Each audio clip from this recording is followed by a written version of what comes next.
তোমাদের পাশেই আছি হৃদয়ের কাছাকাছি। জীবনের পথ সোজা নয়, আশা নিয়ে নিত্য বাঁচি।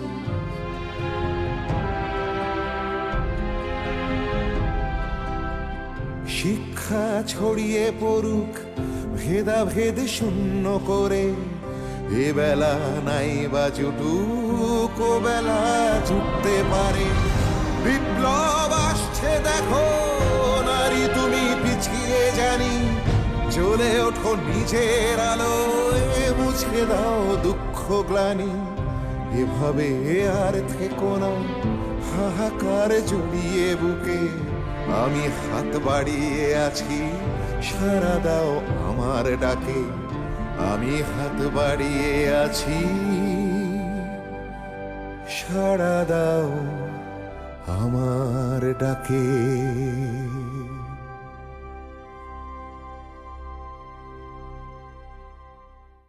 বাড়ি থেকে কোনো খবর এসেছে? না না, সেরকম কিছু না। তাহলে তাহলে এরকম মন মরা হয়ে বসে আছে কেন? জানেন সুলতান ভাই, আমি যখনই আপনাকে দেখি না খুব হিংসে হয়। আমি ভাবি আপনি যেরকম সাহসী, আমি কেন সেরকম হতে পারি না। আমার যদি একটু সাহস থাকতো তবে অনেক আগেই অন্তরাকে বাড়িতে নিয়ে যেতে পারতাম।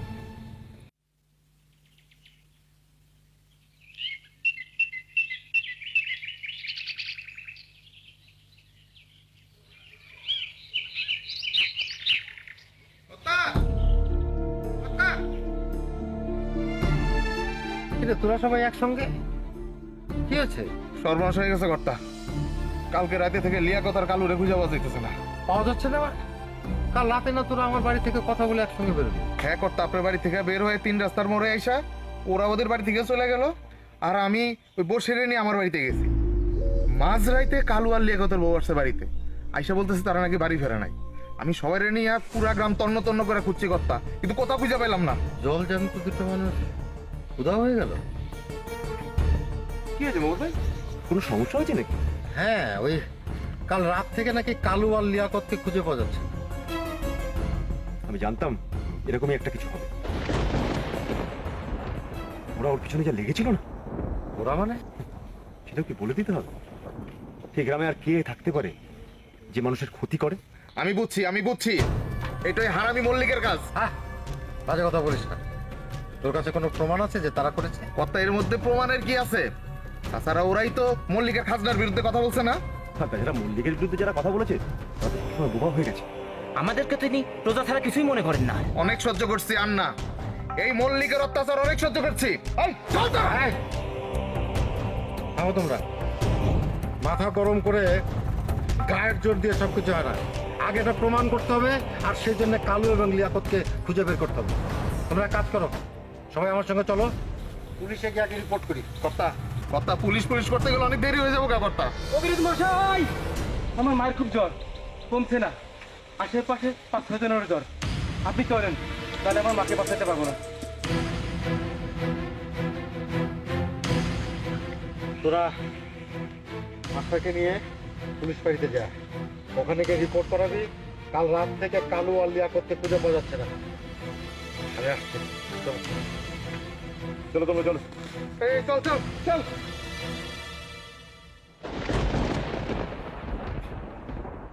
তুমি কিছু মনে করো না ভাইজান, কিন্তু এখন আমার বাড়িতে যাওয়া হবে। এখানে মনে করার কিছু নেই। প্রশ্নটা হচ্ছে পরিবারের। কত কষ্ট করে একটা সমস্যার সমাধান করা হচ্ছে। শোন, এখন আমাদের সবার উচিত আবার পাশে গিয়ে দাঁড়ানো, নাহলে 5 জনের 5 কথা বলবে। 5 জনের কথা তো আমার কাছে আসে না ভাইজান। তাছাড়া আমার জীবনটা তো আমাকেই করে নিতে হবে। আর কিছুদিন বাদে আমার পরীক্ষা। এখন যদি পড়াশোনায় ফাঁকি দিত।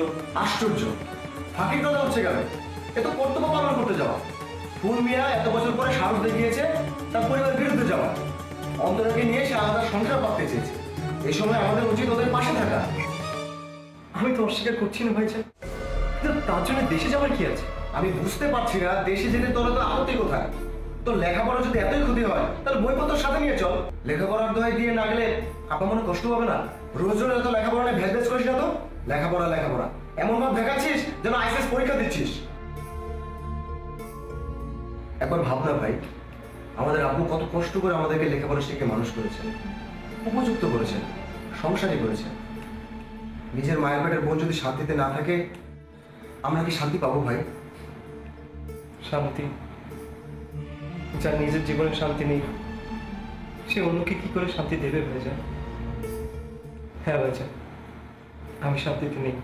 তোমরা কেউ আমার মনের খবর রাখো। আব্বা খালি আমার বিয়েতে তার বক্তব্যটুকু করেছে, আমার সুখের কথা ভাবেনি।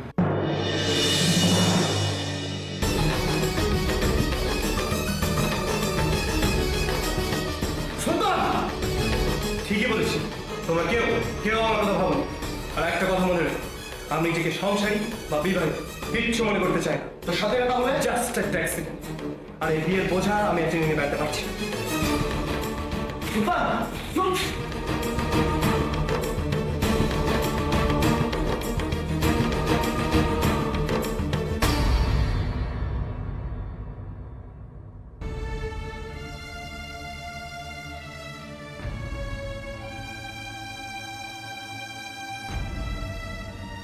আহা গো, যেন বিরোহিনী রাধা। শ্যামের বাঁশিতে টান লেগেছে, তাই এত উতলা?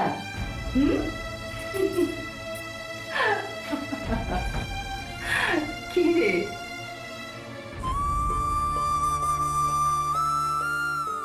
সে কি, তোর চোখে পানি কেন? এখন তো তোর সুখের সময়। এতদিন পর আমার কথা মনে পড়ে। বিয়ারা মেয়েদের বাপের বাড়িতে থাকা যে কত লোক, সেটা তুমি বুঝবে। শোন, শেষ ভালো যার সব ভালো তার। ফুলমিয়া তো আসছে। আর এতদিন যে আমি তব্দি তব্দি মরলাম, মাঝে মাঝে মনে হতো গড়ে তৈরি করছি বেঁধে ডুবে মরি। এটা শত্রুর জন্য আতঙ্ক। তুই তো ভারী বেইমান মেরে। হ্যাঁ, আমরা বুঝি বাড়ির সবাই মিলে তোকে দগ্ধে দগ্ধে মেরেছি? তোমরা আমার মন যে পড়েছিল। সোনা পুরেই তো খাঁটি হয় রে বোকা। এই পোড়ার দেশে জন্মেছিস, একটু জ্বলবি না, পুড়বি না, তাই কি হয় না কি রে? হ্যাঁ, চোখে পানি মুছ, একদম কাঁদবি না। তুই যদি কাঁদিস না, তাহলে তোর পেটে যেটা আছে সেটা খুব কষ্ট পাবে। চোখের পানি মুছ। আর শোন, বাড়ি ভর্তি মেলা কাজ, হাতে হাত লাগিয়ে সবাইকে মিলে সে কাজ শেষ করতে হবে। চল তো চল। সবাই হাত লাগাবো? ওই নবাব নন্দিনীটা? তাহলে তো ওকেই আগে ডাকতে হবে। থাক না। কেন থাকবে বলো তো? সাত বেলা অব্দি পড়ে পড়ে ঘুমাচ্ছে, যাই না ডেকে তুলে বলি তাই খসম আসছে বলে কথা। এত বেলা অব্দি ঘুমানো চলে? আরে দুটো দিন ঘুমোতে দে না। বর যখন বাড়িতে আসবে তখন তাকে দেখাতে হবে না কত কাজে সে। তখন তো আর দুটো চোখের পাতা এক করতে পারবে না। ওর কথা বাদ দে তো, তুই চল দেখিনি। আরে বাবা, নিজের দিকে একটু তাকা না। চল, মাথায় একটু তেল দিয়ে দি। তুই চেহারা কি হাল করে রেখেছিস বলতো? তোর এই পেতনির মতো চেহারা দেখে শেষে না আবার ফুলবেই মুচ্ছা যায়। চাচি, ও আসবে তো, সত্যি আসবে। আসবে, সত্যিই আসবে।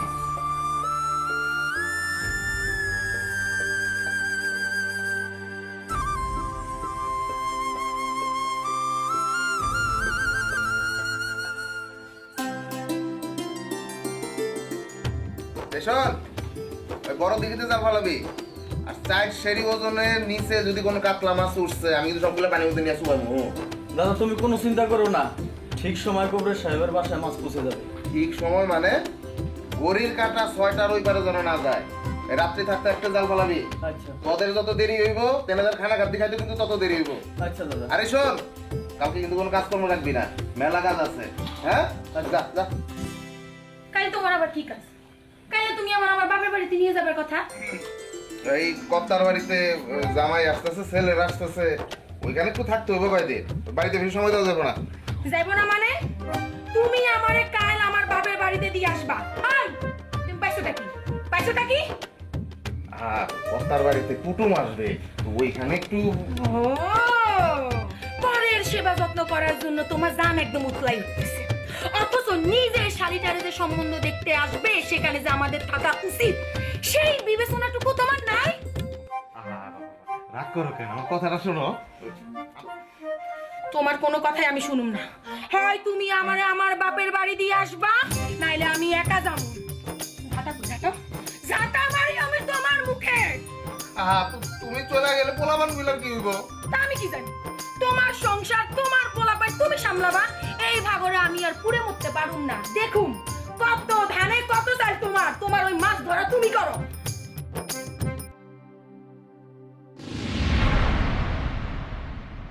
অঙ্কুরদেব হিন্দু আর মুসলমান এক করতে চাইছে। গেলে আর চলে কখনো মিশ খায়নি, কোনদিন খাবে না। কি আর করবেন মৌলিক মশাই, ঘোর কলিতা এখন তো সব উল্টো পুরাণ। তা না হলে ওই ছোট লোকগুলোর জন্য ওই শিব শঙ্কর আপনার মতো মানি লোককে হেনস্থা করতে পারে? এত সহজে ছেড়ে দেবো ভেবেছ? এর বদলা আমি নিবই। তুমি আমার পাশে আছো তো? তাজা বলতে, তবে মল্লিক মশাই যা করবেন একটু ভেবে চিন্তে করবেন। ওই শঙ্করদেব ক্ষমতা বলুন, প্রভাব প্রতিপত্তি যাই বলুন, আপনার থেকে কিন্তু ঢের বেশি। তারপর শুনেছি ওই ব্রিটিশ ভক্তের সঙ্গে তার নাকি বেশ তা বসাও আছে। ওই দেখুন কর্তা কে যাচ্ছে। ওই মোহন, শুনে যা দেখি। এখন সময় নেই, পারবো না। কি এত কাজ তোর? ও তো একটাই কাজ, মোহরালির পো ধরা। বেটা কোবরেজ হবে। কালে কালে কত কি হলো, ওই পিঠে পুলির নেজ গজালো। কি বললেন, কি বললেন? কিরা মারবি নাকি? দূরে যা, দূরে যা। আহা তর্ক থামো তো। মোহন, কোথায় যাচ্ছিস? কেন, রাস্তার কি আপনাকে কৈফিয়ত দিতে হবে? কৈফিয়তের কথা কি আমি বলেছি? শোন, তোর মোহর কবিরাজ কেমন আছে? সব কুশল তো? হ্যাঁ সব কুশল, কিন্তু ওনাকে এত্তেলা দিলে পাবেন না। সে কি, জমিদার ডাকলেও আসতে পারবে না? জমিদার, জমিদারি এই অঞ্চলে জমিদার একজনই, শঙ্করদেব। মোহর আসতে পারবে না কেন? কালুনার ছেলে আর মেয়ের জামাইরা আসবেন, এই জন্য মহাব্যস্ত। ওই স্কুলের বাবার একটু দরকার ছিল। ফোনি আর কথা বলার কি আছে? জমিদার বাবুর সামনেই তো সবকিছু ফয়সালা হয়ে গেল। তেনার জমিদারিতেই যখন স্কুল, তখন হিন্দু মুসলিম সবাই একসাথে পড়বে। শাস্ত্রের দোহাইতে আর ভিন্ন করতে পারবেন না। কত কিছুই তো হতে পারে, বন্যা, বৃষ্টি, আগুন।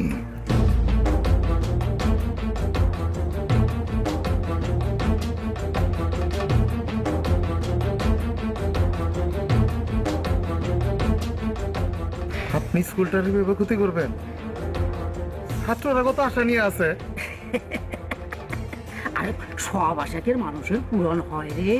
তাছাড়া ধর ওই হিন্দু মুসলমান যদি গলায় গলায় চলাচলি করে, তাহলে তো স্বয়ং খুদাও রাগ করবেন। আর তার রোষে কোথায় কখন আগুন লেগে যায় তাকে বলা যায় নাকি?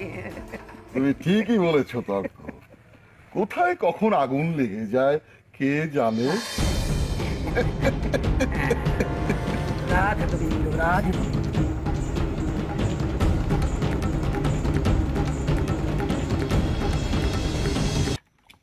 বুবু, তোমার মেজো বউয়ের বাপের বাড়িতে লোক পাঠানো হয়েছে?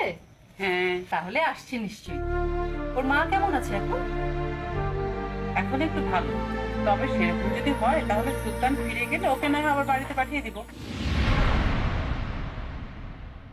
বলুন আমাকে কি করতে হবে? সব কাজ তো মোটামুটি শেষই হয়ে গেছে, এখন আর কি করবে? আমি বরং পায়েস হয়ে গেছে, শেষ বেলার খুন্তি ধরে কাজ দেখানোর দরকার নেই। কি আমি কাজ দেখাচ্ছি? শুনলেন মা, আমি কোথায় ভালো মুখে বললাম আমি কি কাজ করব? এই তার উত্তর হলো। তুমি বরং এক কাজ করো, ঘরে গিয়ে ঘুমাও। ও, তোমরা শুধু আমাকে ঘুমোতেই দেখো? হ্যাঁ ঘুমোই। ঘুমানো তো কি করব? আমার স্বামী রোজগারে এই সংসার চলে। তাহলে কবে তোমরা গাছতলায় গিয়ে দাঁড়াতে? ও যতদিন এই সংসারে জোয়ার খেলবে ততদিন আমি পায়ের পর পা তুলে বসে থাকবো।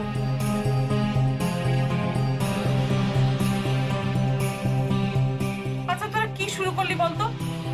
আজ কাজের শান্তি? জামাই আসবে, আমার ছেলেরা আসবে, কোথায় কাজগুলো গুছিয়ে নিবি তা না, ঝগড়া করতে বসবি। ভাবি তুমি এখন বরং যাও, এতদিন যখন কাজ করনি এখন আর লোক দেখিয়ে কাজ করতে হবে। তোমরা শুধু আমাকে উঠতে বসতে অপমানই করবে। দাঁড়ান, এবার আপনার ছেলে আসুক, একটা ফয়সালা হবেই। সেই ভালো, তুমি বরং খাতা পেন্সিল নিয়ে মান অপমানের হিসাব কষতে বসে যাও, বর এলে নালিশ করতে সুবিধা হবে।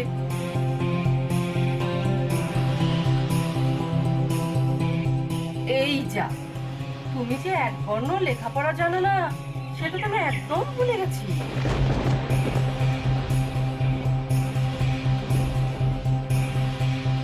তাহলে কি হবে চাচি? তোতন কি কমলাকে দিয়ে হিসাবটা কষিয়ে রাখবে, এরপর মেজ বউ এলে লেখাপড়াটা শিখে নেবে। আমি বাড়ির বড় বউ, আপনার সামনে ওরা আমাকে জানা তাই বলে অপমান করলো, আর আপনি কিছুই বললেন না। আমি বলছি তো বৌমা। এই, তোরা কি থামবি নাকি আমার যেদিকে দু চোখ যাবে সেদিকে চলে যাবো? যেদিন থেকে এই বাড়িতে এসেছি সেদিন থেকে শুধু হিংসি আর ঠেস মেরে কথা বলা, আর সহ্য হয় না। এবার আসুক আপনার ছেলে। দিলি তো আনন্দের পরিবেশে আগুন ঢেলে। যেদিন আমি গলায় দড়ি দিয়ে ঝুলবো সেদিন বুঝবি, আর তাতেই আমার শান্তি।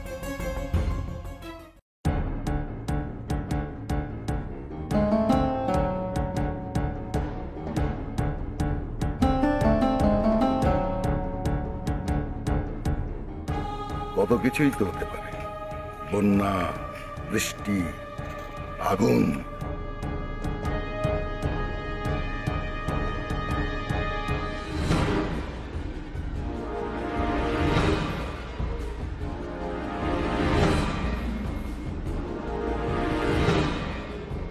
আপনি স্কুলটার ভেবে ক্ষতি করবেন? ছাত্ররা কত আশা নিয়ে আছে। আরে সব আশাকের মানুষের পূরণ হয় রে। তাছাড়া ধর ওই হিন্দু মুসলমান যদি গলায় গলায় চলাচলি করে তাহলে তো স্বয়ং খুদাও রাগ করবেন, আর তার রসে কোথায় কখন আগুন লেগে যায় তাকে বলা যায় নাকি?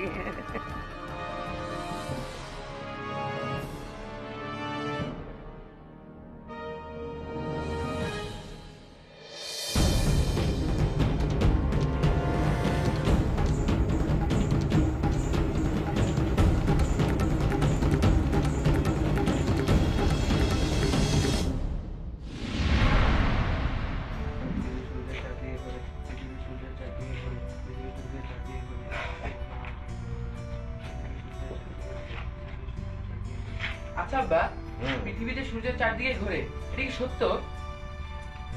কেন, তোর কি কোনো সন্দেহ আছে? না, আমরা দেখি সূর্য ঘুরে। হ্যাঁ, শোন, মনোযোগ দিয়ে শোন। টেলিস্কোপ বলে একটা যন্ত্র আছে, যে যন্ত্রটা দিয়ে অনেক দূরের জিনিস দেখা যায়। এটা কি দূরবীনের চেয়ে শক্তিশালী? হ্যাঁ, এটা এমন একটা যন্ত্র যেটা দিয়ে দূর আকাশের গ্রহ নক্ষত্র এগুলো দেখা যায়। এই গ্যালিলিও, তারপর কোপার্নিকাস, যে বিজ্ঞানীরা, জরুরি কথা আছে। এখন কোনো কথা নাই, আমি আগে আব্বার সাথে কথা শেষ করি, তারপর এখন যাও। কথাটা খুব জরুরি কথা। আচ্ছা ঠিক আছে রাখ। শোন, তুই এক কাজ কর, তোর কথা শুনবো, তুই একটু রমিজদের বাড়িতে যা। তোর মায়ের নাকি যে পেটের ব্যথা, অম্ল, হ্যাঁ, ওষুধটা রাখা পৌঁছে দিয়ে পরে যা। কি বলছিলাম আমার? ওই যে গ্যালিলিও, কোপার্নিকাস। এই গ্যালিলিও কোপার্নিকাসটা, এই যে বিজ্ঞানীরা, তারা এই টেলিস্কোপ দিয়ে আবিষ্কার করলেন যে সূর্যটা আসলে তার চারপাশে ঘুরছে পৃথিবী। আর শুধু পৃথিবী না, সূর্যের যে আরো সন্তানেরা আছে, মানে সূর্য তো একটা পরিবার। এই বুধ, শুক্র, পৃথিবী, মঙ্গল, বৃহস্পতি, এরা হচ্ছে তার সন্তান। সূর্য হচ্ছে নক্ষত্র, আর এরা হচ্ছে গ্রহ। এরা প্রত্যেকেই যার যার নিজের কক্ষপথে এই সূর্যকে প্রদক্ষিণ করছে।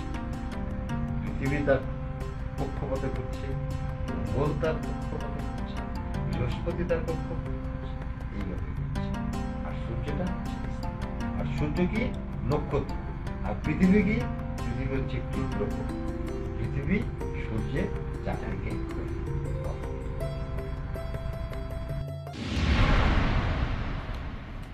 আমান, তুই একটু এগুলো করতে দাও তো। আচ্ছা, এসব কি হচ্ছে শুনি বলো তো? কি হচ্ছে? জামাই আসছে বলে একেবারে চারদিকে হইচই পড়ে গেছে, গ্রামের কারো আর জানতে কিছু বাকি নেই। হ্যাঁ, তাতে কি হয়েছে? জামাই তো চোর ডাকাত না যে লুকিয়ে আসছে। আচ্ছা, তুমি কি কিছুই বলছো না?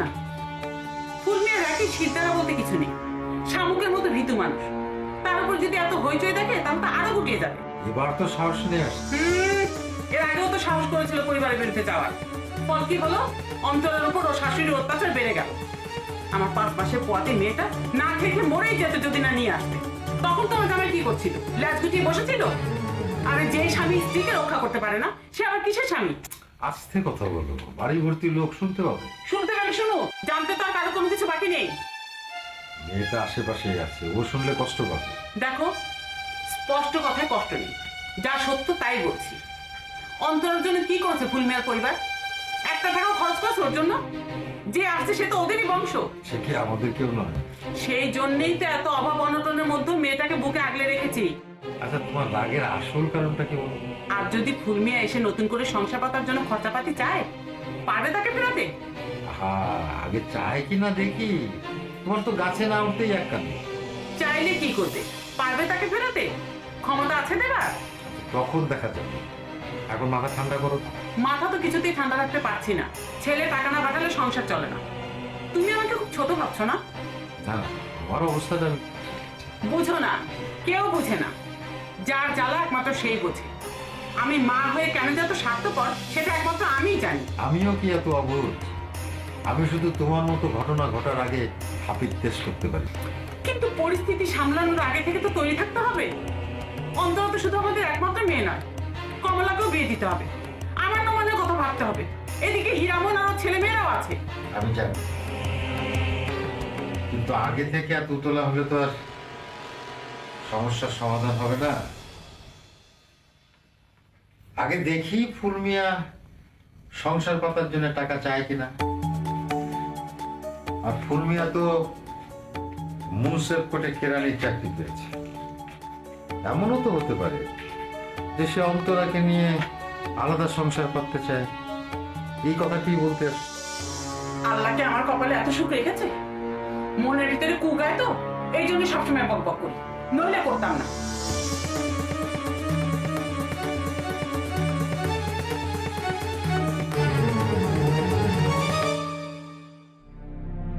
এই যে শোনো, অন্তরার 7 সালের খরচ আর মেহমানদের তালিকা কিন্তু তৈরি করা হয়ে গেছে।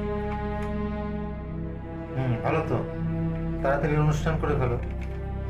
আমার মেয়ের প্রথম সন্তান হবে, আমি কোনো ত্রুটি রাখতে চাই না। এখন তো 7 মাস, আরো কয়েক সপ্তাহ বাকি আছে। মেহমানদের যাদের যা দাওয়াত দেওয়ার দরকার সব তাড়াতাড়ি দিয়ে ফেলতে হবে। ভালো সময় তো তোমার জামাই ছেলেরা সবাই আসছে, ওরা থাকতে থাকতে অনুষ্ঠান করে ফেলো। জামাই আসতে আসুক, থাকুক, তাতে আমার কোনো আপত্তি নেই। কিন্তু জামাইয়ের পরিবারের কেউ আসতে পারবে না। ওদের পরিবারকে কিন্তু দাওয়াত দেওয়া হয়নি।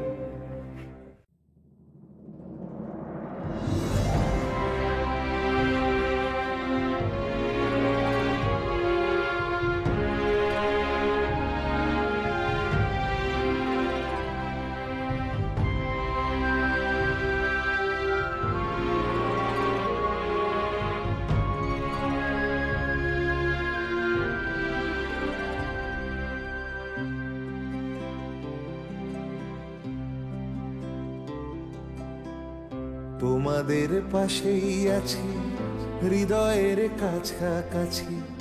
জীবনের পথ সোজা নয়, আশা নিয়ে নিত্য বাঁচি।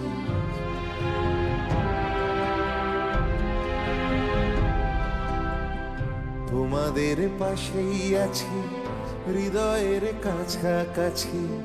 জীবনের পথ সোজা নয়, আশা নিয়ে নিত্য বাঁচি।